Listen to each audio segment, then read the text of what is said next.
to all the volunteers. Big shout out to the volunteers. Round of applause for the volunteers. Let's hear it.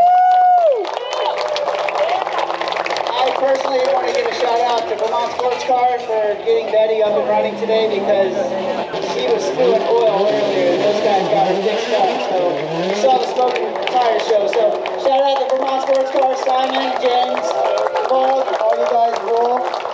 Now, it looks like there's some fast guys here today on the sim. So if you pull up the number one qualifier of today, the fastest time of today, I think it was a JP DePino.